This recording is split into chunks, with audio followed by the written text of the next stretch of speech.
नाशिक न्यायालयाचे कार्यक्षेत्र लागू महाराष्ट्र व्हिसल ब्लोअर कायदा 2014 अंतर्गत कलम 11 ते 20 अनुसार कारवाईसाठी अर्ज।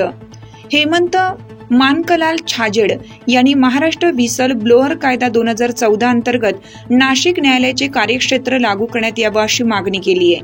त्यांनी राज्यपाल, मुख्य न्यायाधीश, मुख्य सचिव आणि विभागीय आयुक्त यांना पत्र पाठवून या प्रकरणात हस्तक्षेप करण्याची विनंती केली आहे। वन जमिनींचे अवैध वाटप छाजेड यांनी दावा केला आहे की सन 2007 ते आजपर्यंत वन जमिनींचे अवैध वाटप करण्यात आलं आहे। जिल्हाधिकारी आणि महसूल विभागाच्या अधिकाऱ्यांनी वन जमिनींचे अभिलेख गहाळ करून त्याचा गैरवापर केला आहे। या प्रकरणात दोषींविरुद्ध कडक कारवाईची मागणी करण्यात आली आहे। माहिती अधिकाराचा गैरवापर छाजेड यांच्या म्हणण्यानुसार माहिती अधिकार कायदा 2005 अंतर्गत मागवलेल्या माहितीला विहित मुदतीत पुरवण्यात आलेला नाही। तसेच विभागीय अधिकाऱ्यांनी धमकीवजा पत्रव्यवहार करून सत्य माहिती उपलब्ध होऊ दिली नाही। दंडात्मक कारवाईची मागणी छाजेड यांनी विभागीय आयुक्त आणि संबंधित अधिकाऱ्यांविरुद्ध दंडनीय कारवाईसाठी लेखी परवानगी मागितली आहे।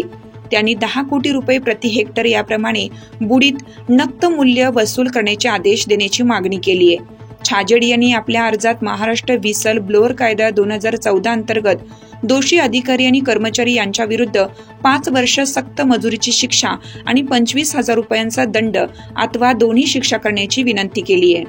छाजेड यांनी भविष्यकाळात कोणत्याही शासकीय कार्यालयाकडून धमकीवजा पत्रव्यवहार होणार नाही याची हमी देण्याची मागणी केली आहे। छाजेड यांना 2019 मध्ये माहिती अधिकार समाजरत्न पुरस्काराने सन्मानित करण्यात आले। ते महाराष्ट्र व्हिसल ब्लोअर कायदा 2014 आणि महाराष्ट्र सार्वजनिक अभिलेख कायदा यांच्या कार्यान्वयासाठी कार्यरत आहेत। वृत्तसंकलन विभाग, नाशिक न्यूज मेट्रो चॅनल।